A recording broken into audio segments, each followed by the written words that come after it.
자, 108쪽 보겠습니다. 108쪽 개시 의무. 개업공사는, 개업공인인계사는 그 제목 밑에거든요. 개업공사는 밑줄이에요. 밑줄 그시고. 중개사무소 등록증, 중개부수율표, 그 밖에 국토교통부령이 정하는 사항을 당해 중개사무소 안에 보기 쉬운 곳에 게시하여야 한다. 게시하여야 한다 밑줄이에요. 그럼 지금 게시 의무의 주체가 누구란 얘기예요? 개공이란 얘기죠. 자, 그래서 게시, 걸어야 될 것들을 말합니다. 그래서 중개사무소 안에 보기 쉬운 곳에 걸어놔야 됩니다. 그러니까 책상 유리 밑에 껴두거나 책장 안에 넣어두거나 에어컨 뒤에 숨겨둔다. 이건 위법합니다. 자, 그래서 네 가지를 게시하는데 일단 등록증 원본 게시하셔야 돼요. 중개사무소 개설 등록증 원본. 원본에 동그라미 치시고, 그럼 분사무소는 신고필증 원본입니다. 그래서 특별히 원본이라 못을 박았는데 이거 사본 걸어놓고 업무를 많이 하더라 이거예요. 무등록업자들이. 그래서 원본이라고 특별히 못을 박았습니다. 그래서 원본, 사본 구분해야 될 때가 바로 여기예요. 이거 그래서 등록증 원본 게시해놔야 됩니다. 그 다음에 공인인계사의 자격증 원본 게시하셔야 돼요. 이것도 원본이다. 이때요, 공사자격증 원본은 소속 공사자격증 원본 포함이에요. 소공사가 고용이 돼 있었잖아요. 그럼 소공사 자격증 원본도 게시가 돼 있어야 되죠. 그래서 소속 공인인계사는 그의 공인인계사 자격증 원본을 중개사무소 내 보기 쉬운 곳에 게시해야 한다. 이렇게 나왔거든요. OX. 소속공사는 그의 공인인계사 자격증 원본을 중개사무소 내 보기 쉬운 곳에 게시해야 한다. O 같죠? 게시 의무의 주체는 누구라고요? 개공. 틀렸어요. 개업공사는 그의 소공사 자격증 원본을 게시해야 한다. 이렇게 나와야 돼요. 뭔 말인지 이해되세요? 주어가 틀렸습니다. 그러니까 게시 의무의 주체가 누구라고요? 개공이에요. 그러니까 이거 소공사의 자격증 원본이 게시가 안 돼 있으면 개공이 100만 원 이하 과태료 맞는 거예요. 소공이 맞는 게 아닙니다. 그러니까 소공사는 그 자격증을 게시한다. 틀렸어요. 이거 주의해야 됩니다. 제가 아주 즐겨 쓰는 지문인데 이거 주의하시기 바랍니다. 근데 시험을 이렇게 내버리면요 진짜 죽습니다. 이거 연습이 안 됐으면 다 틀리게 돼 있어요. 그러니까 이제 오늘 하는 부분은 어려운 내용이 없거든요. 어려운 내용이 없는데 여기서 정확하게 이해를 안 하고 있으면 여기서 소나기 맞습니다. 여기서 소나기 맞아버리면 안 돼요. 회복할 길이 없어요. 우리 지금 최종 마지노선이 몇 개 틀려야 된다고요? 8개. 32개 맞춰야 돼요. 근데 지금 현재 오늘 하는 부분에서 적어도 5개 정도가 나온다 그랬죠. 4-5개가 나오는데 오늘 하는 거에서 정확하게 이해를 안 하고 있으면 여기서 소나기 맞아버립니다. 그러면 회복할 길이 없습니다. 이거 뒤에서 또 경매 있죠. 거기다 행정처분 쪽 있죠. 거기다가 또 실무 쪽에 또 이 어려운 내용들 여기에서 이제 알딱딱하게 나왔는데 못 맞추면은 결국 탈락의 고비를 마시는 거예요. 그러니까 정확하게 이해하고 있어야 돼요. 이거. 자, 그 다음 이제 보증관계 증서 게시가 돼 있어야 됩니다. 이건 원본, 사본 구분 안 했는데 통상 실무적으로 원본 게시하고 있죠. 다음. 그 다음 마지막으로 보수표, 중개 보수 요율표가 게시가 돼 있어야 돼요. 그래서 이거 암기는 등자 보수로 갈 거예요. 우린 4가지 나오면 무조건 기억하고 있어야 되죠? 오지선다니까 등자 보수로 간다. 자, 그래서 등자 보수를 이제 게시를 해놔야 돼요. 그러면 사업자 등록증 원본이거든요. 사업자 등록증 원본은 게시사항이다 아니다? 우리 법상 게시사항 아니에요. 그 다음에 실무기록 수료증 원본입니다. 역시 게시사항 아닙니다. 근데 사업자 등록증 게시해놔야 돼요? 안 해도 돼요? 해놔야 되죠? 이건 세법상 게시 의무가 있어요. 근데 우리 법상 게시 의무가 없는 겁니다. 이거 등자보수로 암기해 주시고요. 게시 의무를 위반한 개공에 대해서는 100만 원 이하의 과태료 처합니다. 자, 그 다음에 이제 사무소 명칭으로 가는데 그 108페이지 OX하고 갈까요? 거기 나와 있네, OX. 개공사는 소공사의 공사증 사본을 중개사무소에 게시해야 한다. OX. X. 사본 보여요? 원본이 원본 게시해야 됩니다. 자, 그래서 X였습니다. 다음 사무소 명칭으로 가죠. 그 사무소 명칭 사용 의무라고 편과로 1번이 18조이랑 조문입니다. 읽어드립니다. 개공사는 그 사무소의 명칭의 밑줄이고 공사사무소 또는 부동산 중개 이것도 밑줄이에요. 라는 문자를 사용해야 한다. 그러니까 상호를 정할 때는요. 공사사무소 부동산 중개란 문자가 포함되어 있어야 됩니다. 자, 그 다음에 이제 쭉 내려가서 양괄호 2번 5개 광고물 성명 표기 의무가 있죠. 양괄호 2번 거기 평괄호 1번이 바로 18조 3항 조문입니다. 개공사가 5개 광고물 등의 관리와 5개 광고산업 진행에 관한 법률의 규정에 따른 5개 광고물을 설치하는 경우 5개 광고물을 설치하는 경우 윗줄이에요. 중개사무소 등록증에 표기된 개업공사 법인에게는 대표자 법인의 분사무소에게는 신고필증에 기재된 책임자의 성명을 표기해야 한다. 성명을 표기해야 한다의 밑줄이에요. 자, 보겠습니다. 지금 이 명칭 규정이 들어왔는데 지금 이 명칭에 대해서는 컨설팅이라든가 분양 대행을 걸어놓고 중개업을 하는 자를 잡기 위해서 이 명칭이 들어온 거예요. 근데 그들은 잡지 못하고 개업공사에 대한 규제가 돼버렸습니다. 이게. 그래서 우리 개업공사는 중개사무소의 명칭이에요. 중개사무소의 명칭에는 공인중개사 사무소 또는 부동산 중개라는 문자를 사용하여야 한다 그랬어요. 그러니까 상호를 정할 때는 두 가지 중에 문자가 하나가 꼭 들어가 있어야 된답니다. 그래서 이제 둘 중에 하나가 문자가 꼭 포함돼야 돼요. 이때 공사사무소라는 명칭을 우리 개업공사 중에 중개인은 쓸 수가 없습니다. 중개인은 자격증이 없죠. 그러니까 중개인은 부동산 중개란 문자만 쓸 수 있고요. 공사사무소라는 명칭을 사용할 수가 없죠. 이렇게 됩니다. 근데 법인과 공인인계사의 경우는 둘 중에 하나 다 쓸 수 있어요. 그 다음에 이제 우리 개업공사가 5개 광고물을 설치하는데요. 그럼 5개 광고물이라는 것은 간판이 있고요. 현수막도 있고 전단지도 있는데 우리와 관계 있는 것은 간판뿐이에요. 그래서 여기서 말하는 우리 5개 광고물은 간판을 얘기합니다. 그래서 간판을 설치할 때는 등록증에 표기된 개업공사의 성명을 표기해야 한다 그랬어요. 이게 법인은 대표자 성명 쓰면 돼요. 그럼 분사무소 간판은 책임자 성명이죠. 이것도 생각보다 잘 물어보고 이때 간판 성명 표기의 사이즈는 인식할 수 있는 크기로 써주면 돼요. 인식할 수 있는 크기로. 그래서 가로형 간판, 세로형 간판, 돌출 간판, 옥상 간판이 있는데 주간판 정도에 쓰면 되는 걸로 보이는데 그런 간판에는 등록증에 표기된 개공의 성명을 표기해야 한다. 이랬죠. 그래서 이게 바로 이제 명칭에 대한 골격입니다. 18조 1항 18조 3항 조문인데 그럼 지문이 이렇게 떴거든요. 개업공사는 그 사무소의 명칭에는 반드시 등록증에 표기된 개업공사의 성명을 표기해야 한다라고 낸 거예요. 개업공사는 그 사무소의 명칭에는 반드시 등록증에 표기된 개공의 성명을 표기해야 한다. 이렇게 낸 겁니다. OX. 예? X. 어디가 틀렸어요? 사무소 명칭에는 성명 쓰라는 얘기가 있어요, 없어요? 없어요. 사무소 명칭에는 둘 중에 하나 쓰라고 그랬죠? 그러니까 사무소 명칭에는 성명을 표기한다. 이렇게 낸 거예요, 지금. 틀렸죠? 5개 광고물을 설치할 때 성명 쓰라고 그랬어요, 지금. 그러니까 정확하게 이해하고 있어야 됩니다.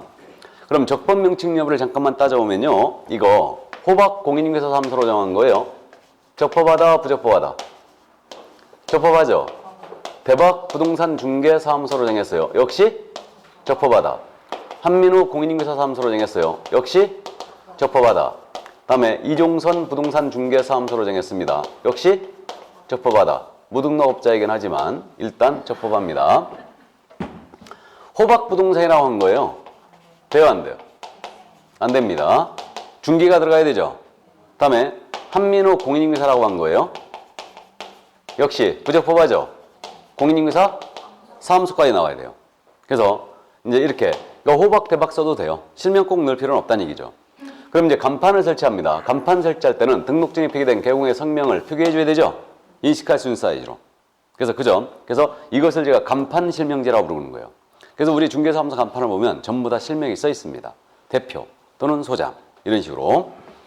자, 그럼 이제 개공이 아닌 자입니다. 개업 공인인계사가 아닌 자는 공인인계사 사무소 또는 부동산 중개 또는 이와 유사 명칭을 쓸 수가 없습니다. 그래서 만약에 개공이 아닌 자가 유사 명칭을 썼잖아요. 이걸 제가 앞으로 뭐라 부를 거냐? 명칭 사칭이라고 부를 거예요. 그래서 명칭 사칭자는 1-1입니다. 1년 이하의 징역 또는 1,000만 원 이하의 벌금에 처합니다. 이렇게 되죠. 우리 첫 주에 자격 사칭을 공부했어요. 공인인계사가 아닌 자는 공인사 또는 이하 유사 명칭 못 쓰죠. 그래서 공인인증사가 아닌 자가 유사명칭을 쓰면 그건 자격사칭. 개업공사가 아닌 자가 유사명칭을 쓰게 되면 이건 명칭사칭입니다. 그래서 우리는 사칭이 종류가 두 가지가 있는데 자격을 사칭하든 명칭을 사칭하든 이거 아닌 자가 쓰게 되면 1-1이다. 감 잡았죠? 자, 그 다음 이제 위법사무소의 간판이 발견됐네요. 위법사무소의 간판에 대해서는 등록관청이 철거를 명할 수 있어요. 등록관청이란 말에 동그라미. 이거. 그래서 등록관청은 위법사무소의 간판에 대하여 그 철거를 명할 수 있다 그랬어요. 철거를. 그러면 등록관청이 철거해라 하고 명령 나갔거든요. 그럼 철거해줘야 되는데 만약에 불이행했다. 불이행하게 되면 이때는 행정대집행법이에요. 행정대집행법에 의한 대집행 들어갈 수 있죠.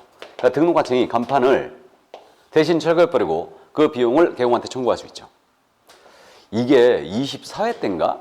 그때는 등록관청의 철거 명령에 불응한 경우는 민사집행법에 따라 대집행을 할 수 있다 이렇게 낸 거예요. 이거 법 이름을 바꿔내는 것도 상당히 아주 안 좋은 지문이죠. 근데 여러분들이 법 이름을 또 바꿔내면 엄청 어려워해요. 그래서 민사집행법이 아니고 뭐예요? 행정대집행법이죠. 이거 여러분들이 민사집행법 공부해야 안 해요? 예? 진짜로?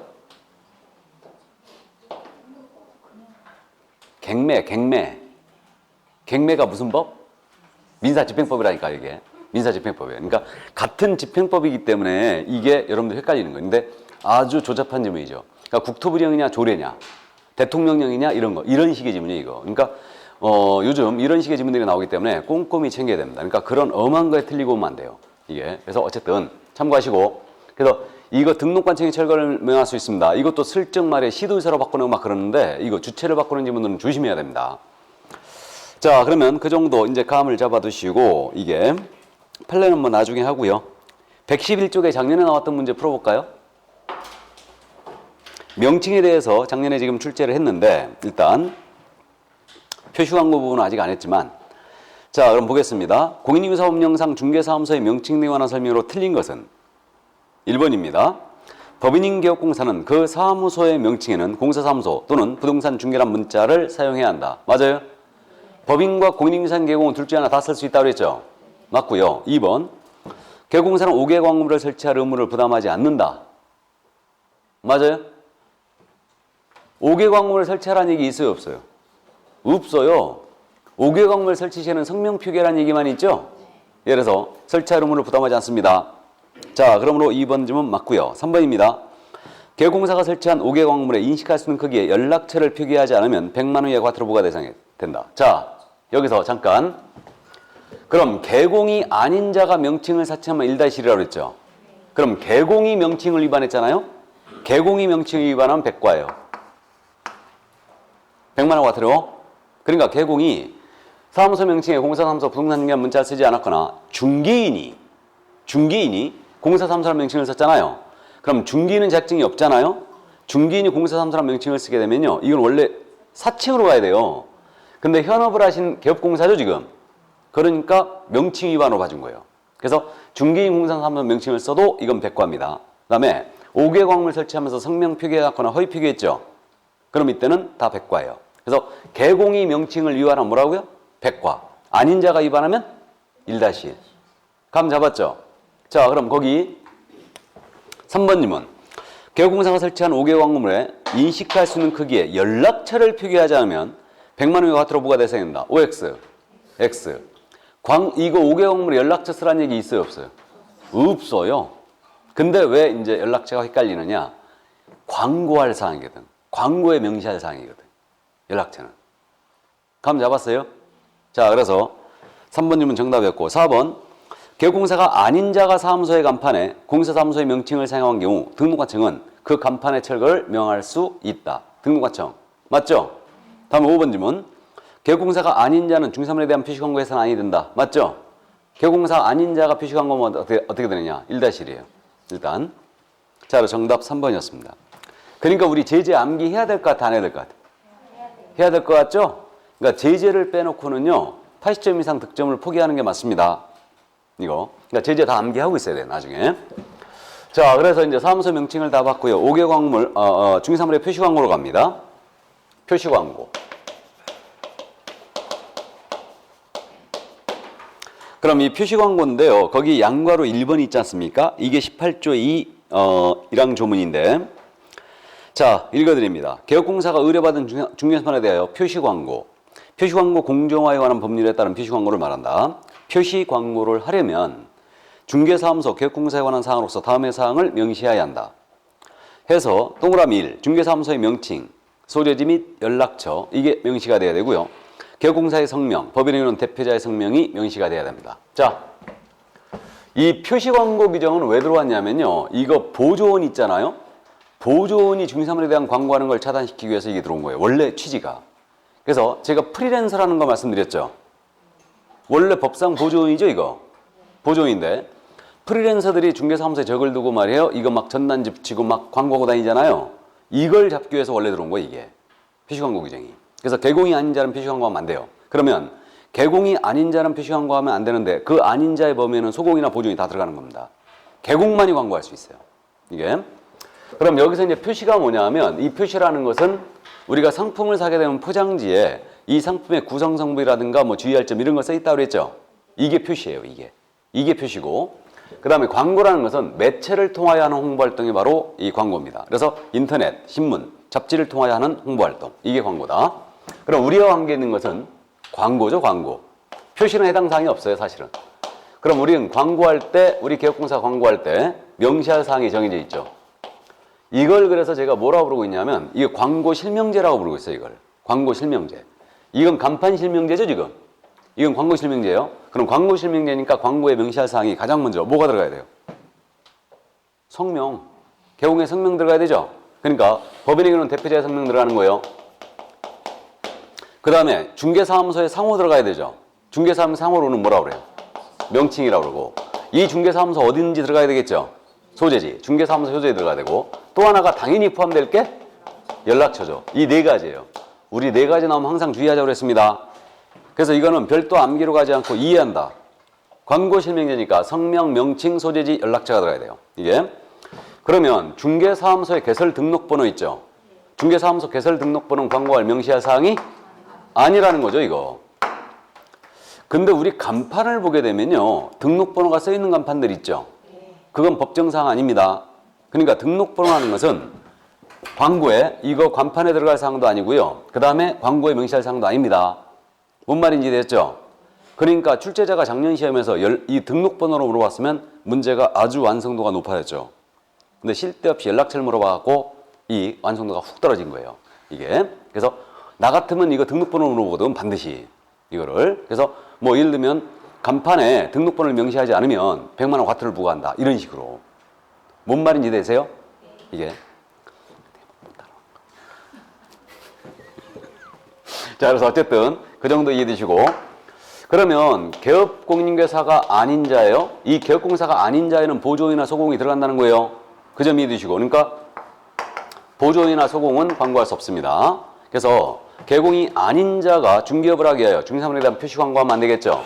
안 되고. 그럼 개공이 아닌 자가 중개사물에 대한 표시 광고했지 않습니까? 그럼 이때는 1년 이하의 징역 또는 1,000만 원의 벌금에 처합니다. 그럼 개공이 광고하면서 이 명시할 사항을 포함시키지 않았다. 개공이. 그럼 역시 백과. 자, 그러면 감 잡습니다. 개공이 명칭을 위반하면 뭐라고요? 백과. 아닌 자가 위반하면 1-1. 개공이 광고 위반해도 백과. 아닌 자가 위반하면 1-1. 감 잡았죠? 아닌 자가 나오면 무조건 1-1에 그냥. 아닌 자는. 그래서 이제 그 정도 감 잡아두시고. 자, 그러면 112쪽. 그건 이제 기출지문은 아닌데 중개대상물에 OX 가는 겁니다, 지금. OX. 중개대상물에 대한 광고하는 개업공사는 중개사무소 개설등록번호를 광고에 명시해야 한다. OX. X. 등록번호 아니라고 그랬죠. 법정사항이 절대 아니에요. 광고할 사항도 아니고 간판에 표시할 사항도 아닙니다.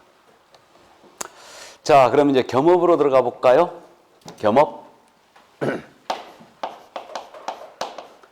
이 겸업에 대한 문제는 지난주에 언급했듯이 중개업 외에 개업공사가 또 다른 업무를 할 수 있겠는가? 이게 바로 겸업이라고 그랬어요.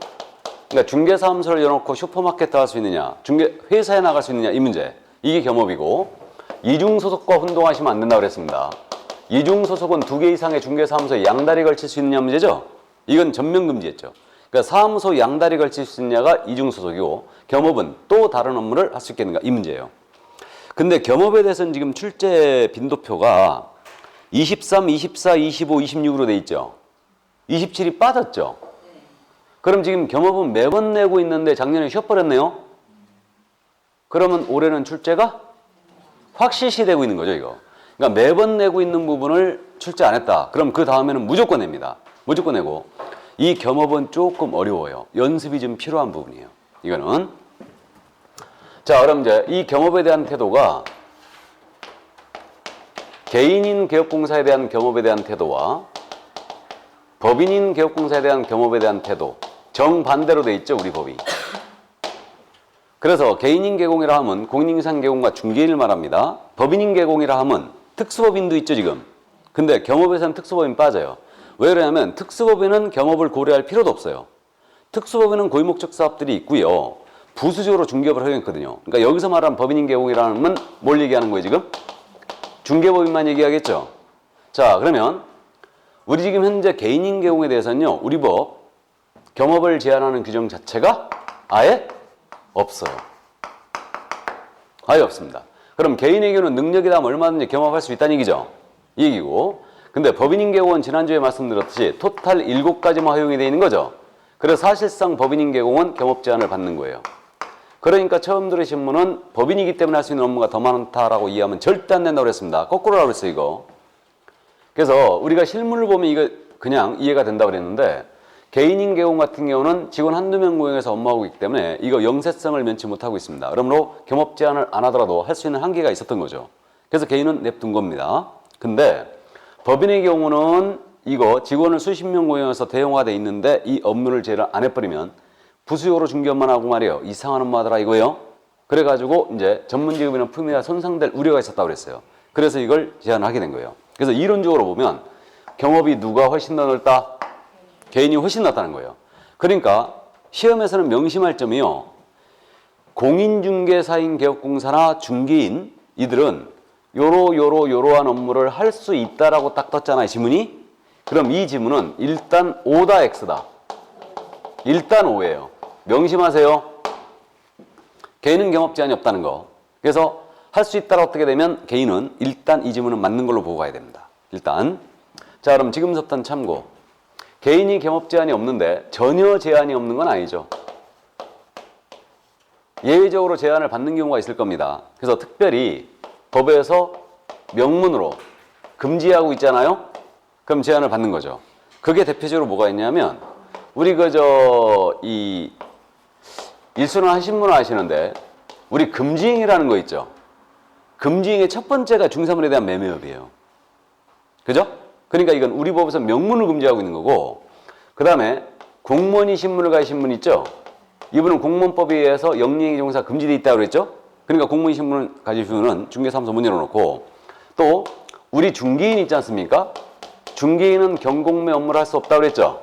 이거. 그러므로 이건 명문을 금지하고 있는 거예요. 그러니까 경공매 업무는 원래 변호사 업무거든요. 그래서 이건 법에서 명문을 금지하고 있기 때문에 당연히 할 수가 없는 거고, 우리는 해석상 있잖아요. 내재적 한계에도 개인이 걸린다라고 해석하고 있어요. 그럼 내재적 한계라는 게 뭐냐면 등록증의 양도나 대여에 해당될 정도의 겸업은 안 된다라고 보고 있는 거죠. 그래서 이것의 대표적인 예가 이거라고 그랬습니다. A가 중개사무소 열었는데 본인은 말이에요. 회사의 주관에 상근직으로 출근해버리는 거예요, 이거. 이 정도의 겸업은 안 된다고 그랬죠, 이거. 그래서 왜 그러냐면 회사 이분이 나가시면 당연히 의뢰인이 찾아왔을 때 업무를 소공이나 보조원이 수행할 수밖에 없다는 얘기죠. 그러면 이 A가 소공이나 보조원한테 등록증이나 자격증 대여한 것으로 볼 수밖에 없다는 얘기죠. 그렇기 때문에 이 정도의 겸업은 안 되는 거예요. 그래서 회사에 나가시면 갑근세를 납부한다고 그랬어요. 갑근세, 갑중근로소득세. 그래서 개공한테 갑근세 납부 실적이 나오게 되면 일단 등록증 대여로 추정한다고 그랬습니다. 그래서 내가 직접 업무를 수행할 수 있다는 걸 반증을 못하면 등록 취소, 그 다음에 고발 들어갑니다, 이거. 그렇기 때문에 회사에 결국은 주관에 상근이로 나가는 건 안 된다. 근데 일률적으로 개공이 갑근세 납부 실적이 나왔다 하여 이거 등록증 대여로 불리는 아니라고 그랬죠. 구체적인 업무 상황을 따져봐야 돼요. 이게. 그래서 뭐 주간에 나가는 게 아니고 야간에만 회사에 나가신다. 이건 상관없다고 그랬죠. 대신 조건은 잠이 없어야 된다 그랬어요. 이게. 그 다음에 또 이 회사에 나가시되 오전에만 나가고 오후에는 다 쉰다. 그럼 열어놓을 수 있겠죠. 또 일주일 내내 나가는 게 아니고 이틀만 출근하고 5일은 쉰다. 이럴 수 있겠죠. 그러니까 요는 그거예요. 의뢰인이 찾아왔을 때 개공이 하시라도 직접 업무를 수행하면서 도장을 찍을 수 있다면 이건 절대로 대여가 아닙니다. 그래서 그 정도 참고해 두시고. 그러면 개공이 개인인 개공이 슈퍼마켓 하는 건 상관없네요. 맞죠? 그런 건 상관없습니다. 그래서 그때는 이제 그 인근에다가 사무소를 두는 게 좋죠. 내가 언제든지 와서 도장만 찍으면 되니까. 이게. 그래서 이게 바로 이제 개인의 경험에 대한 문제였고, 참고해 두시고, 문제는 법인이에요. 법인의 경업. 그래서 이제 법인인 개업공사의 경업인데, 자, 그럼 법인은 이제 할 수 있는 업무. 이게 이제 법인의 업무거든요. 중개법인의 업무인데, 토탈 7가지만 허용했다고 그랬어요. 그래서 법인은 중개업 외에 6가지 업무가 더 허용이 되어 있다고 그랬어요. 이 6가지 업무를 소위 법인의 겸업이다. 이렇게 부른다고 그랬고, 이 6가지 업무를 법인은 꼭 해야 된다고요? 안 해도 된다고요? 안 해도 된다고 그랬죠? 임의사업이라고 그랬어요. 그러니까 이런 추접스러운 지문에 속으면 안 돼요. 법인인 개업공사는 부동산 컨설팅을 해야 한다. OX, X예요. 그런 지문에 속으면 안 됩니다. 그럼 이 6가지 겸업의 내용을 정확하게 기억하고 있어야 되는데, 첫 번째, 법인은요, 주택 및 상가입니다. 주택 및 상가에 대한 임대차 관리 등 부동산의 관리 대행을 할 수 있다.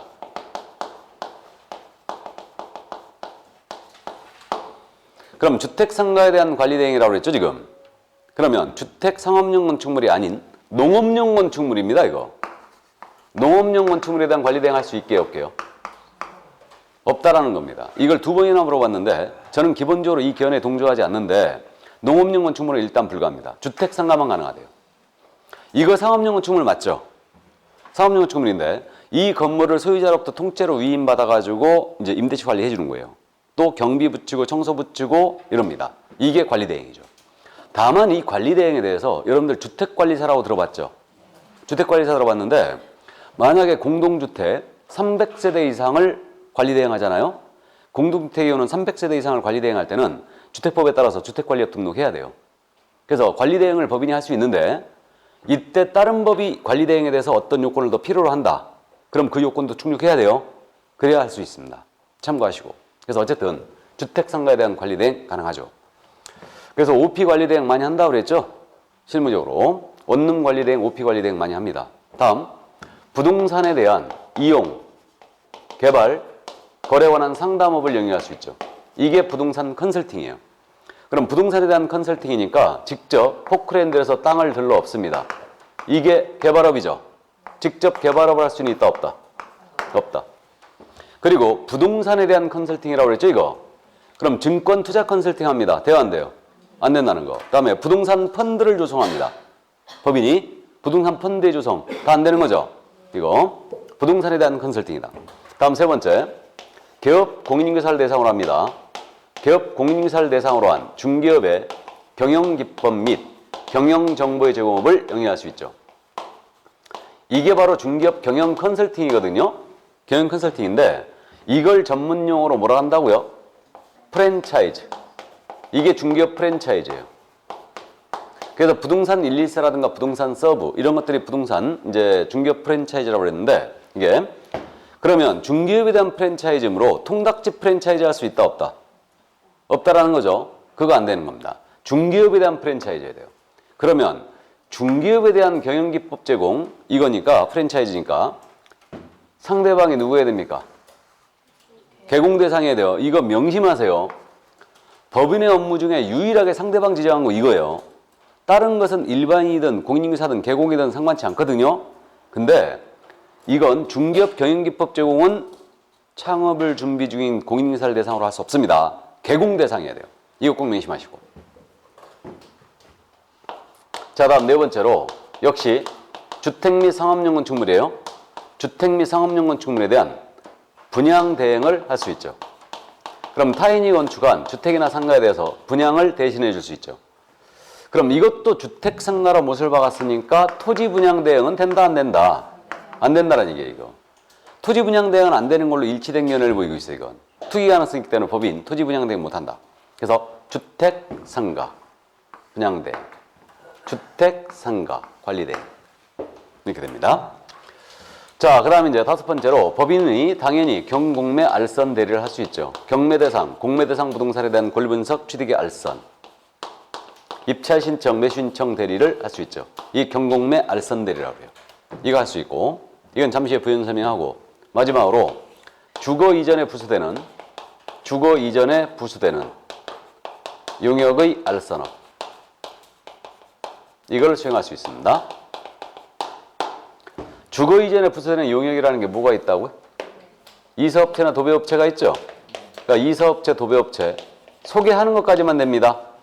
직접 운영하는 것은 안 되는 거죠.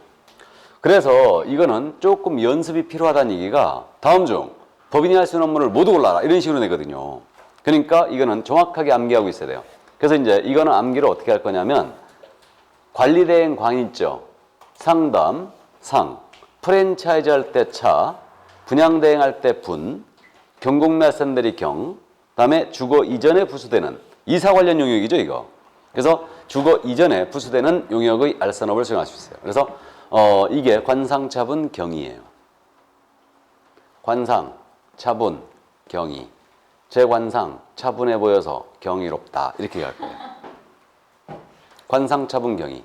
관리대행, 상담, 프랜차이즈, 분양대행, 경공매 알선 대리, 이사 관련 용역의 알선.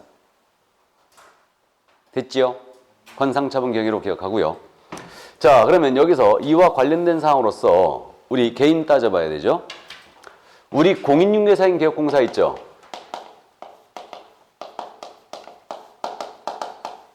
공인중개사인 개공은 이 6가지 업무 이거 다 할 수 있나요, 없나요? 있죠. 나아가 6가지 당연히 할 수 있고요. 농업용 창고시설 관리 대행 할 수 있나요? 개인. 할 수 있죠. 개인은 제한이 없으니까. 개발업도 할 수 있죠. 토지 분양 대행도 할 수 있겠죠. 개인은 경업 제한이 없으니까 법인이 할 수 없는 것도 할 수 있어요. 다음, 우리 중개인. 법제 7638호 부칙제육조 제2항에 따른 개업공사. 중개인. 중개인은 이 6가지 중에 뭐만 안 되는 거예요? 경공매만 안 되는 거예요. 나머지 다 할 수 있죠. 그래서 이것만 안 됩니다. 이 점 이해해 두시고. 이 6가지 업무는 중개업이라 했어요, 안 했어요? 이거 중개업이다 아니다. 6가지 업무. 아니라고 그랬죠. 중개업을 제외한 업무. 그러니까 중개업이라는 것은 중개대상물에 대한 알선업이라고 그랬죠. 중개대상물에 대한 알선업. 아닙니다, 이거. 그러므로 이 보수는 중개보수 규정에 적용이 있다, 없다?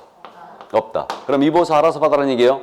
그럼 이거 절대 보수 초과에 걸 일이 없습니다. 이 점 이해주시고. 다음, 겸업을 법인이 위반하면 제재가 뭐냐? 겸업 위반은 등록을 취소할 수 있어요. 취.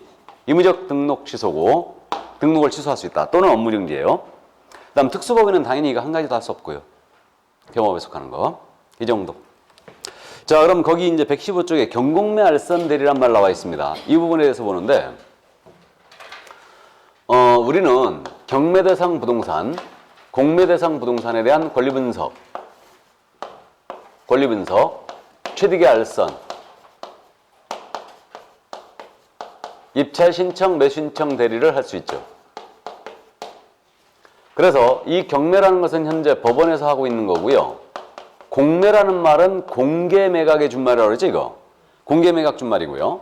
그래서 이제 한국자산관리공사라든가 세관 또는 기업체, 은행 여러 기관에서 하고 있는데 우리가 공부하는 것은 한국자산관리공사 캠코에서 하는 것을 공부하는 거라고 그랬습니다. 근데 이 업무를 우리 중개인은 하나도 못합니다, 이거. 한 가지도 못해요. 그래서 중개인이 이거 경공매업을 하다가 걸리게 되면은 이때는 변호사법 위반이라고, 우리 법 위반이라고요? 변호사법 위반이라고 그랬죠? 경공매업은 원래 변호사 업무니까. 그래서 현재 합법적으로 변호사 외에도 법무사하고 우리 개업공사한테 허용을 했는데 중개인한테 허용 안 했어요. 그래갖고 중개인이 이거 하다 걸려버리면 이건 변호사법 위반으로 처벌합니다. 변호사법 위반은 상당히 이거 처벌이 중하다고 그랬죠? 이거. 그래서 그때는 5년 이하의 징역입니다, 이거. 5년 이하의 또는 3천만 원의 벌금에 처하는데 이거는 밥그릇 건드렸기 때문에 그런 거죠? 우리 강아지 밥그릇 건드리면 엄청 혼나죠? 그래서 그런 거예요. 자, 그래서 일단 그렇게 이제 감을 잡아두시고, 그럼 여기서 이제 경매부동산에 대한 권리 분석이라는 것은 그겁니다. 이 부동산 낙찰받았을 때 임차인의 보증금 떠나야 되는가. 그다음에 취득계약서라는 것은 경제적 가치 등을 수익 분석해 주는 거예요. 이걸 얘기하고, 그다음에 대리는 법제에 가서 입찰표를 써주고 낙찰을 받아주는 얘기죠. 그래서 이걸 명실공히 수행할 수 있는데, 다만 경매부동산에 대한 대리업을 하고자 하잖아요. 이때는 대법원 규칙이 정하는 바에 따라 법원에 등록해야 돼요. 그리고 그 감독을 받아야 한다 그랬죠. 그래서 경매 대리업 수행을 위하여 공인중개사의 매수신청 대리인 등록 규칙, 이게 마련되어 있고, 이것이 이제 우리는 4월 마지막 주 정도의 실무 시간에 한번 살펴보게 될 겁니다. 그럼 주의할 점은 경매부동산에 대한 권리분석 취득의 알선만 합니다. 이때는 법원에 등록하고 해야 될 필요가 없고요. 여기 공매는 한국자산관리공사에서 한다고 그랬죠. 그럼 공매부동산에 대한 권리분석 취득의 알선 대리를 합니다. 이거 법원에 등록하고 해야 됩니까? 아니죠. 등록 없이 그냥 할 수 있죠.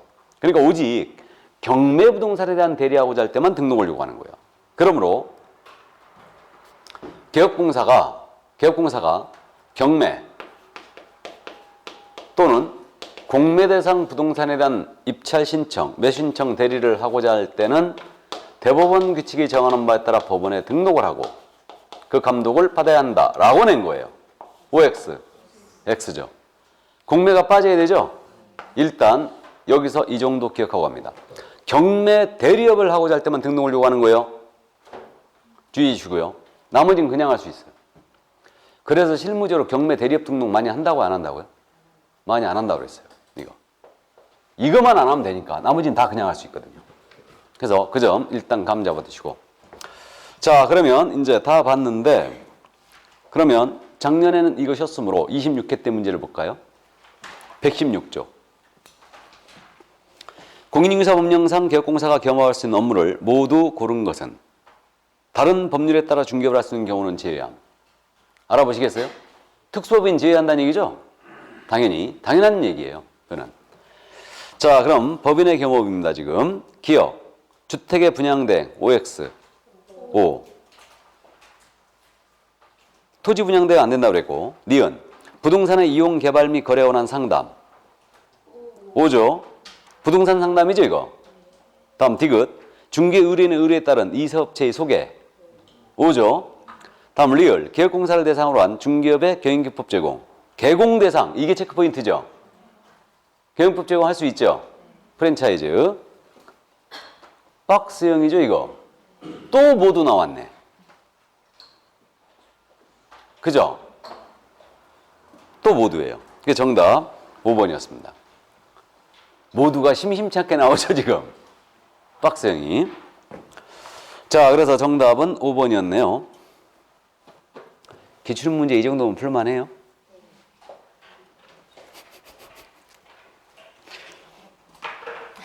바로 풀어서 그러겠죠?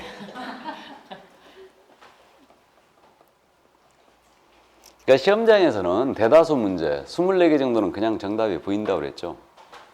보여요, 그냥. 그러니까 이건 전형적인 문제 유형인데, 겸업에. 자, 그럼 117쪽으로 갑니다. 고용인으로 들어가죠. 고용인은 지금 현재 24회만 빼고 다 출제한 걸로 돼 있네요. 그래서 어쨌든 22, 23, 25, 26, 27 계속 출제하고 있네요. 자, 그럼 보겠습니다. 법제 15조. 개업공사가 고용한 자들을 고용이라고 하는데 개업공사의 고용인의 신고 등 1항입니다. 개업공사는 소속공사 또는 중개보조원을 고용하거나 고용관계 종료된 때는 국토교통부령을 정하는 바에 따라 등록과장에 신고해야 한다. 고용신고, 종료신고 해줘야 돼요. 다음 2항. 소속공사 또는 중개보조원의 업무상 행위는 업무상 행위에 밑줄을 쫙 그으시고 그를 고용한 개업공사 행위로 본다. 개업공사 행위로 본다. 밑줄 그으시고. 업무상 행위에 대한 개공 행위로 간주하는 거예요. 이걸 갖다가요. 본다는 이거 간주 규정이라고 그랬죠. 근데 또 이게 26회 때 그랬나? 소공사 또는 중개보조원 업무상 행위는 그를 고용한 개업공사 행위로 추정한다. 이렇게 냈어요. 추접스럽게 말이요. 그냥 알아보시겠죠? 이건 간주 규정이에요. 자, 다음에 규칙 제8조로 나갑니다. 시행규칙이죠, 이거는. 국토부령인데. 고용인의 신고 1항. 개혁공사는 그 소속공사는 중개보전을 고용한 경우에는 고용한 경우 밑줄이고 제34조 제2항 또는 사망에 따른 교육을 받도록 하는 밑줄 긋고 법 제15조 제1항에 따라 업무 개시 전까지 밑줄 긋고 등록과청에 신고해야 한다. 그럼 고용신고는 언제까지 하라는 얘기예요? 업무 개시 전까지. 다음 2항 내려갑니다. 제1항에 따른 고용신고받은 등록과청은 법 제5조 제2항에 따라 공사작정을 발급한 시도의사에게 그 소속공사에 공사자격 확인을 요청해야 한다. 자, 그러면 그 2항에 따르게 되면 자격 발급 시도의사에게 자격 확인 요청하라는 얘기죠, 이거. 그러면 소공사 고용신고할 때 자격증4번을 첨부합니까, 안 합니까? 안 한다는 얘기죠. 안 한다는 얘기입니다. 직접 확인하게 돼 있어요. 그 다음에 교재 수정해놨죠, 이거. 그죠? 교재 사망이 추가됐죠, 지금. 사망 부분이 뭐가 추가됐냐면 이 사망. 그래서 이제 사망에 추가된 게 고용신고받은 등록과청은 결격이라든가 그 고용인의 결격이라든가 교육 수료 여부를 확인해야 한다라고 돼 있죠? 맞아요? 이거 수정 안 해놓으신 분은 메모해 놓으세요, 이렇게. 2항 말미에다가 결격, 교육 수료 여부 확인 메모해 놓으시면 돼요. 그러면 고용신고 받았잖아요? 그럼 고용신고 받았으면 그 고용인이 결격사유에 해당되어 있는가 확인해야 한다는 얘기죠. 교육을 받았는가 확인해야 돼요, 등록과청은. 그러면 역시 마찬가지로 교육수료증4번을 이거 첨부한다, 안 한다? 안 한다는 얘기죠. 직접 확인한다고 그랬으니까 등록과청이. 맞죠? 안 한다는 얘기예요, 그냥. 그 얘기입니다. 그럼 이제 사망이 사항으로 바뀌는 거죠. 사망에 추가된 거니까 사망이 사항으로 바뀌는 겁니다. 그럼 개업공사는 소속공사 또는 중개보전에 고용관계 종료된 때는 고용관계 종료된 때 밑줄 그시고 법 제15조 제1항에 따라 고용관계 종료된 날로부터 10일 이내 10일의 동그라미죠. 등록과청에 신고해야 한다. 이게 종료신고죠. 그럼 고용관계 종료신고는 며칠 내에 하라? 10일 내에 하라. 다음 이제 사항은 5항으로 바뀌는 겁니다. 제1항 및 제4항에 따라 소속공사 또는 중개보전의 고용관계 종료신고는 별지 제11호 서식에 따라 그러니까 서식이 있다는 얘기고 여기에 추가된 내용이 있죠. 그래서 추가 안 해놓으신 분은 추가된 내용을 어떻게 메모하시느냐. 외국인 고용시는 그러니까 그 말미에다가 법조문 말미에다가 그렇게 쓰면 되죠. 외국인 고용시는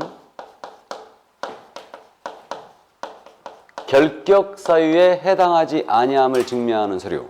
결격 사유에 해당하지 아니함을 증명하는 서류를 첨부하여 제출하게 돼 있죠, 이거. 이렇게 써놓으면 되죠.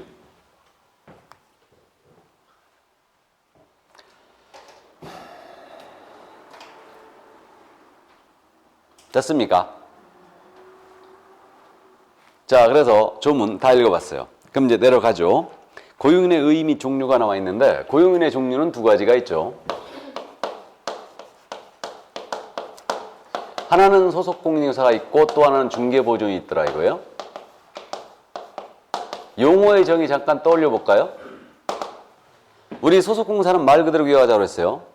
소속공인인사라 함은 개업공사에게 소속된 공인인계사로서 중개 업무 수행하거나 개업공사의 중개 업무를 보조하는 자 이렇게 나왔죠. 이때 공인인사란 말 다음에 법인의 임원 또는 사원으로서 공인인사인 자를 포함한다 그랬습니다. 그러므로 소공의 종류는 다시 두 가지가 있죠. 임원 사원 중에는 3분의 1 이상이 공인인사해야 되죠. 그럼 임원 사원 중에 자격증 있는 자는 소공입니다. 그러니까 임원 사원의 지위를 지니는 소공이 있고 또 하나는 그야말로 종업원, 직원의 지위를 지니는 소공이 있는 거예요. 그래서 통상 소공이라면 누굴 얘기한다고요? 직원인자를 얘기한다. 그럼 중개보존의 용어의 정의는 어떻게 되냐면 중개보존은 이자는 일단 출발이 뭘로 한다고요? 공인인계사가 아닌 자로서 명심해야 돼요. 공사가 아닌 자로서 그러나 개업공사에 고용된 거예요. 소속되어 중사물에 대한 현장 안내 및 일반 사무 등 개업공사의 중개 업무와 관련된 단순 업무 보존한 말이 꼭 나와야 되죠, 이거. 이게 보존의 용어의 정의예요. 자, 그러면 지금 조문을 전체를 다 읽어봤는데 이들을 고용함에 있어서 우리 기업공사는 인원수 제한을 받아야 안 받아요? 수십 명 고용해도 되고 전혀 고용 제한으로 됩니다. 그 다음에 결격사유에 해당한 자를 고용하면 안 되겠죠, 당연히? 이건 했고 우리가 이미. 그 다음에 이 둘 다 이중 소속하시면 돼요, 안 돼요? 안 되죠. 이미 공부했습니다. 그 다음에 이들을 고용했거든요. 그럼 고용신고 들어가셔야 돼요. 그럼 고용신고는 언제까지 들어오라고요? 업무 개시 전이에요. 그들이 중개 업무를 개시하기 전까지 고용신고 들어가야 됩니다. 그럼 그들이 고용관계 종료됐어요. 그들과의 고용관계가 종료가 됐다. 그럼 고용관계 종료신고 들어가셔야 됩니다. 그만뒀거나 해고했으면 들어가야 되는데 이게 며칠? 10일이죠. 10일이 또 나왔네요, 지금. 협회 통보가 다음 달 10일까지였고 중개사무소 이전 신고가 10일 내에 하게 돼 있고 고용관계 종료신고 10일입니다. 그래서 10일 내에 고용관계 종료신고 들어간다. 원래는 고용신고도 10일이었다고 그랬죠? 둘 다 똑같이. 그러니까 고용한 날로부터 10일 내에, 고용한 날로부터 종료된 날로부터 10일 내에 신고하는 걸로 다 돼 있었는데 고용신고만 업무 개시전으로 바꾼 이유가 고용신고를 10일로 운영했더니 실효성이 없더라 이거예요. 그러니까 감독 등록과청에 나갔는데 실장님이 앉아 계셔요. 명단 딱 봤더니 고용신고한 게 없는 거예요. 왜 안 했냐? 뭐라고 답변하신다고요? 어제 출근했다. 그러니까 업무 개시전으로 바꿔버린 거예요, 이거. 그래서 그렇게 이제 기억을 해주시고, 근데 종료신고는 여전히 10일입니다. 자, 그럼 이제 법문에서 뭐라고 그러냐면, 그들이 교육을 받도록 한 후 업무 개시전까지 신고한다 이랬죠, 지금. 자, 그럼 우리 일순 하신 분 아시는데, 그러면 소공이나 보조원이 먼저 고용신고하기 전에 교육 받아와야 된다는 얘기죠? 교육 받아야 됩니다. 그럼 소공은 어떤 교육 받아야 돼요? 실무교육. 중개보조원은요? 직무교육 받아야 되죠. 처음 들으신 분은 나중에 나옵니다. 그럼 실무교육, 직무교육을 그들이 받도록 해야지. 그러니까 고용신고 전 1년 내 실시하는 실무교육, 직무교육을 이수해야 됩니다. 이수해야 되고요. 다음, 우리 소공사 고용신고 들어갔어요. 그러면 자격발급 사실을 직접 확인한다고 그랬죠. 다음 보조원, 중개보조원, 소속공사 고용신고 들어갔어요. 결격 여부도 조회한다고 그랬죠. 그 다음에 이들이 교육을 받았는가 여부도, 교육 수료 여부도 모두 우리 등록과청이 확인하게 돼 있습니다. 확인하게 돼 있고, 다음 우리 일순 하신 분, 우리 소공사 인장 등록해야 되죠. 맞죠? 그럼 소공사 인장 등록, 이 고용신고할 때 인장 등록 같이 할 수 있다. 그래서요, 이거 직접 다 확인하지 않습니까? 그러니까 결국은 고용신고 들어갈 때요, 어떤 서류도 첨부하지 않는다고 기억하면 돼요. 신고서만 덜렁 내는 거예요. 그냥 덜렁 내는 거고, 다만 만약에 고용한 자가 외국인이었잖아요. 고용인이 외국인이었어요. 그럼 외국인은 직접 결격 여부 조회가 안 되죠. 가족관계 등록제 조회가 안 되니까 본인이 직접 결격사에 해당하지 아니함을 증명해야 돼요. 첨부하게 돼 있습니다. 우리 기업공사가. 감 잡았어요? 그 정도 이해하시고, 다음에 이제 고용신고할 때 소공에 대한 인양도 같이 들어갈 수 있습니다. 그러면 고용신고, 종료신고 했잖아요. 그럼 이거 신고라고 그랬죠, 지금? 신고라고 그랬으니까 등록과청은 이 사실을 협회에다 다음 달 10일까지 통보해 주는 거 맞네요? 협회 통보사항이에요. 정확하게 이해를 해두세요, 이거. 자, 그럼 이제 그들의 업무에 대한 비교를 잠깐 해보는데, 그 119쪽에 고용인의 업무 범위라고 돼 있지 않습니까? 이 부분보다는 여러분들은 표, 120쪽에 표가 정리돼 있죠, 핵심 포인트. 그걸 보시는 게 차라리 편합니다. 자, 그럼 이 둘에 대한 비교 내용이거든요. 원래 시험에서는 비교는 잘 안 물어본다고 그랬어요. 소공사에 대한 설명이다, 보조원에 대한 설명이다. 각자 물어보죠, 각자. 그렇기 때문에 우리가 기억을 좀 오래 갖고 가기 위해서 이걸 비교를 해보는 건데, 우리 소속 공인중개사 중개보조원이에요. 둘의 공통점은 둘 다 결격자 고용하면 안 되고 이중소가면 안 되고 고용신고, 종료신고 대상이라는 거, 여기까지는 알고 있어야 돼. 차이점은 자격증이 있고 없고는 따질 필요도 없이 차이가 있는데 용어의 정의에서 확실한 차이를 보이고 있습니다. 우리 소속 공인중개사는 용어의 정의상 중개 업무 수행할 수 있다라고 되어 있죠. 근데 보조원은 수행할 수 없습니다. 그럼 중개 업무라는 게 핵심적인 중개행위 세 가지라고 그랬어요. 확인 설명, 확인 설명서 작성, 거래계약서 작성이죠. 이 업무를 소공은 할 수 있어요. 근데 보조는 불가. 다음, 우리 소속공사는 계약서나 확인설명서를 썼다면 책임 소재 분명히 하기 위해서 그 확인설명서나 거래계약서에 서명 및 날인을 하게 돼 있죠. 근데 보조는 그런 의무가 없죠. 그다음에 우리 소공은 날인 의무가 발생되는 경우가 있으니 소공은 모두 인장 등록하는 거 맞아요? 인장록 들어가야 됩니다. 근데 중개보조는 그런 의무가 없죠. 인장록 대상이 아닙니다. 그 다음에 이제 그 교육에 대한 부분이었는데 우리 소공은 지금 고용신고 전 1년 내에 실시하는 실무교육 받으라고 했죠. 근데 중개보조는 직무교육 대상이죠. 그 다음에 우리 소공은요 2년마다 받아야 되는 교육이 있거든요. 일선하신 분 그게 뭐예요? 연수교육. 소공은 연수교육 대상 되는 거 맞아요? 매 2년마다 연수교육 받아야 돼요. 근데 중개보조는 그런 대상이 되지 않습니다. 이 차이가 있고요. 그 다음에 이제 부동산거래신고제 나중에 공부하는데 개업공사의 부동산거래계약 신고서 제출 대행을 할 수 있는 자 누구뿐이다? 소공만 대행할 수 있죠. 보조는 대행할 수도 없습니다. 기타 소공은 자격증이 있기 때문에 자격 취소 정지 대상이 되고 있고 질서벌, 과태료 맞을 수도 있어요. 근데 보조는 그럴 일이 없죠. 됐습니까? 처음 들으신 분은 나중에 순서대로 나와요. 계속. 그러니까 이 정도 감 잡아두시고 그럼 이들의 업무상 행위로 인한 개업공사의 책임에 대한 부분을 보겠습니다. 이들의 업무상 행위로 인한 개업공사에 대한 책임. 이 책임은요, 개공은 그야말로 이제 한마디로 독박을 다 쓴다고 그랬습니다. 그래서 고용인의 업무상 행위로 인한 개공의 책임인데 사례를 가지고 말씀드리면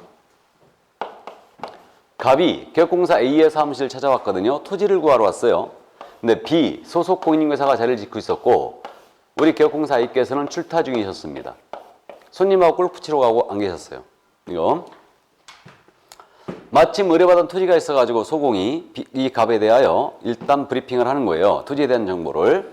근데 이 토지에는 소유권 분쟁으로 인하여 소송 제기된 사실이 있었던 겁니다. 이 사실을 숨겼어요. 그런 바람에 이 의뢰인 갑이 재산상의 손해 4천만 원을 입게 된 겁니다. 계약금 날리게 된 거예요. 이 경우를 가정하여 B와 A의 책임을 따져보는 겁니다. 그럼 법상 책임은 일단 항상 세 가지로 나눠서 검토해야 되는데 민사 책임이라는 게 있어요. 행정 책임이라는 게 있고 형사 책임이라는 게 있거든요. 민사 책임은 손해배상 책임을 얘기합니다. 행정 책임은 지금 소공이죠. 야는 자격이 있죠. 그럼 자격에 대하여 취소나 정지를 할 수 있겠는가? 이게 행정 책임이라고 그래요. 형사 책임은 당연히 징역이나 벌금을 소공에게 가할 수 있는가? 이 문제겠죠. 그럼 소속 공인사는 일부러 거짓말하여 손해 입혔죠. 뭐 이건 상식적으로 봤을 때 당연히 소공, 손배 책임 있죠? 당연히 있습니다. 그 다음에 이제 우리 일순환 하신 분은 들어봤는데 이게 중개대상물에 대하여 소송 제기됐다는 사실은 아주 거래상 중요사항이죠. 맞죠? 이것에 대해 의뢰인이 거짓말한 거 아니에요. 금지행위했어요 지금. 거짓된 언행 등으로 의뢰인의 판단거래치기 하는 행위입니다 지금. 금지행위했어요. 그러면 소공이 거짓말하면 소공 자격 취소다 자격 정지다? 예? 자격 정지를 받을 수 있죠. 금지행위. 소공이 금지행위하면 자격 정지예요. 그러니까. 그 다음에 이거 거짓말 아니면 형사처벌도 받죠. 형사처벌은 1년 이하의 징역 또는 1,000만 원의 벌금이에요. 이게 소공의 책임이에요. 그럼 이자를 고용한 우리 개공, 개공의 책임도 민사책임, 행정책임, 형사책임으로 나눠서 보는데 민사책임은 역시 손해배상 책임이고요. 이거 개공에 대한 행정책임은 이거는 야는 등록이 있죠. 그럼 등록에 대하여 취소나 정지를 때릴 수 있겠는가? 이 문제가 행정책임이에요. 그 다음에 여기 형사책임은 당연히 개공에 대하여 징역벌금을 때릴 수 있겠는가? 이 문제예요. 그러면 법은 대원칙이요. 자기 책임의 원칙이거든요. 행위를 한 자가 책임을 지면 원칙이에요. 이게 대원칙이에요. 대원칙인데 현대사회에서는 타인을 고용하여 업무를 많이 하더라 이거예요. 그렇기 때문에 타인을 고용한 자에게도 책임을 지우고 있는데 그때는 법의 명문의 근거가 있어야 돼요. 그래서 우리는 그 근거를 어디서 찾고 있냐면 우리 법 아까 15조 2항을 읽어봤죠? 15조 2항이 어떻게 돼 있었냐면 소속 공인중개사 중개보조원의 업무상 행위예요. 업무상 행위는 그를 고용한 개공의 행위로 본다 이랬죠. 그러니까 이 15조 2항에 근거하여 우리는 민사 책임과 행정 책임을 인정하고 있는 거예요. 개공에게. 그럼 개공에게 이 15조 2항에 따라서 개공이 손해입힌 걸로 간주한다는 얘기죠. 그러니까 개공 손해배상 책임 있다는 얘기예요. 그럼 이때 개공은 이 B를 고용한 죄밖에 없죠 지금. 이 자에게 고의과실이 있어요 없어요? 없어요. 그러니까 무과실 책임이에요 이거. 그래서 개공은 무과실 책임의 성격 손해배상 책임을 지게 됩니다. 그러니까 뭔 얘기냐면 4천만 원 지급 청구했잖아요. 나는 이자를 감당하면서 과실 없거든. 이런 항명 못해요. 무조건적으로 책임지라는 얘기입니다. 그러면 A가 손해배상 책임을 지니 B가 손해배상 책임 면할까요? 야는 못 면해요. 그럼 B도 책임을 지죠. 그럼 B와 A는 갑에 대하여 4천만 원에 대해서 연대 책임집니다. 연대. 연대가 뭔지 아시죠? 연대 보증가치. 그러면 갑은 4천만 원을요. B와 A에게 동시에 또는 선택제로 청구할 수 있는데 이것을 연대 책임이라고 해요. 근데 이 연대가 부진정 연대라고 그래요. 그냥 부진정 연대는 깊이 생각하지 말고 연대 책임지는 건 맞거든요. 근데 왜 부진정이냐면 법이 특별히 연대 관계를 인정한 경우가 있어요. 피해자를 두텁게 보호하기 위해서. 그럼 연대 책임이라고 그래요. 그 연대 보증 같은 거는 진정 연대라고 그래요. 그거는. 그래서 어쨌든 무과실 성격의 부진정 연대 책임을 소공과 함께 지게 됩니다. 개공은 이렇게 되고요. 그 다음에 여기 행정 책임인데 개공이 직접 거짓말한 걸로 간주돼 버려요. 그럼 개공이 금지행위했죠. 그러니까 개공은 등록 취소. 금지행위한 걸로 간주돼요. 또는 업무 정지를 먹을 수 있어요. 그 다음 이제 형사 책임인데 형사 책임은 우리 법 50조. 지난주에 이거 양벌 규정 말씀드렸죠. 소공이나 보조원이 위법행위 해버리면 개공은 그 위법행위 규정된 벌금으로 처단한다고 그랬죠. 이거 그러니까 양벌 규정이 적용돼요. 지금 소공이 위반한 행위가 뭐였어요? 1-1이었죠. 그럼 개공은 얼마 이하 벌금? 이 케이스에서는 1,000만 원 이하 벌금이에요. 그래서 지난주에 했던 내용이 서로 개공이 양벌 규정을 적용받아 300만 원 이상의 벌금을 받았다 하더라도 이는 결격이다 아니다? 결격이 아니다. 이건 기억 꼭 해야 됩니다. 그래서 이게 바로 이제 개공의 책임이었어요. 그러니까 개공은 무과실, 부진정 연대 성격의 손해배상 책임을 소공과 함께 지게 되고요. 나아가 등록 취소나 업무정지 먹을 수 있어요. 소공이나 보조원의 업무상의로. 나아가서 형사 책임으로서는 양벌 규정이 적용됨으로써 벌금까지 맞을 수 있습니다. 그러나 이렇게 벌금 300만 원 이상 받았다고 이는 결격이 아니라고 그랬죠. 그래서 이렇게 되고요. 그래서 실무적으로도요. 만약에 소공이나 보조원이 의뢰인에게 사기쳤잖아요. 손해 입혔어요. 절대 손배 책임을 못 면해요. 개공. 절대 못 면합니다. 다 책임을 지게 돼 있고 그 다음에 이제 이 형사 책임에 대해서는 양벌이 적용됨으로써 벌금까지 맞을 수 있죠. 그러나 결격은 아닙니다. 그 정도 이제 감 잡아두시고 자 그럼 그 정도만 이해를 일단 해두세요. 그럼 그저 작년에 나왔던 문제 잠깐 확인해 보고 넘어가야죠. 122쪽에 122쪽 공인중개사법령상 중개보조원에 관한 설명으로 틀린 것은 작년 기출이었습니다. 1번 중개보조원은 공인중개사가 아닌 자로서 계획공사에게 소속되어 중개사물에 대한 현장 안내 및 일반 사무 등 계획공사의 중개 업무와 관련된 단순 업무를 보조하는 자를 말한다. 맞아요? 2번 질문 중개보조원은 고용관계가 종료된 날로부터 7일 내 그 등록관청에 그 사실을 신고한다. 7일이 아니고 10일. 전형적인 지문. 7일을 10일로 바꾸거나 11을 7일로 바꾼다. 이거 그러니까 7일, 10일을 통째로 안겨버리는 거거든요. 그래서 정답 2번이 됐고요. 3번 중개보조원은 인장 등록 의무가 없죠. 4번 질문 개업공사는 중개보조원을 고용한 경우 등록관청에 신고할 의무가 있다. 맞아요? 고용했을 때는 업무기 전까지 신고 들어가야 되죠. 다음에 5번 질문 중개보조원의 업무상의는 그를 고용한 개업공사라고 본다. 맞았죠? 나에도 뭐로 돼 있어요? 하. 우리를 매우 무시한 아주 불쾌한 질문인데 전형적인 질문입니다. 그래서 7일을 10일로 바꾸는 거 아주 좋았어요. 문제. 이렇게 깔끔하게 물어봐야죠. 거기 그저 123쪽에 말이에요. 고용신고, 고용관계 종료신고 서식이 있죠. 서식이 있는데 거기에 소공사 인장록이랑 같이 돼 있죠. 그러니까 소공사 고용신고할 때 인장록 함께 해줄 수 있어요. 개공이 해줄 수 있고요. 그래갖고 그저 우측 하단에 소공사 등록인장인 이렇게 찍는 란이 있죠. 거기다 도장 찍어갖고 들어가면 소공사 인장록 같이 들어가는 거예요. 그래서 그렇게 이해하시면 되고 근데 그 옆에 유의사항란이 있죠. 유의사항 보시면 이미 다 설명했는데 유의사항 그 1번이 자격 확인 요청하라고 그랬죠. 그죠? 그 다음에 2번이 결격 여부와 교육 수료 여부를 확인하라고 돼 있죠. 그래서 이번에 시행규칙이 개정된 게 원래 작년 서식도 이렇게 생겼거든요. 그러니까 서식에는 이 내용이 있었어요. 결격 여부 조회해야 되고 교육 수료 여부를 확인해야 된다. 이 내용이 있었거든요. 근데 법문에는 없었어요, 이게. 그래갖고 법의 근거를 만들어 놓은 겁니다. 그래서 거기 결국은 고용신고서에 첨부 서류가 아무것도 없죠. 맞잖아요.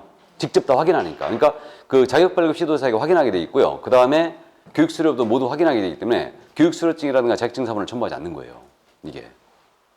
이런 거 물어보면 엄청 어려운 문제거든요. 그러니까 소공사 고용신고할 때는 자격증4번을 첨부해야 한다. 틀렸거든요. 소공사 고용신고 시에는 실무교수료증4번을 첨부해야 한다. 틀렸거든요. 이런 거 물어보면 엄청 어려워요. 근데 9월 달에 난 꼭 물어봅니다, 이거. 그래서 어쨌든 이해를 꼭 해두시고. 근데 참고인데요. 실무적으로 소공사 고용신고 들어갈 때 있잖아요. 자격증4번 가져가세요. 자격증 가져가시기 바랍니다. 그 다음에 교육수료증도 가져가세요. 소공사 고용신고할 때. 그 다음 도장도 갖고 가세요. 왜냐고? 왜 그럴 것 같아? 예? 조회 안 할까봐? 우리 공무원이 나란 일 하시나 바쁘잖아. 그러니까 원래 지가 조회해야 되는데 우리가 직접 보여줘야 돼요. 뭔 말인지 아시죠? 우린 그러니까 이론적으로 지금 공부하니까 고용신고할 때는 그걸 서류 첨부하지 않습니다. 근데 실무적으로 갖고 가야 돼요. 아셨죠? 참고하시고. 그럼 또 좀 쉬었다 할까요? 네, 좀 쉬었다 하시고.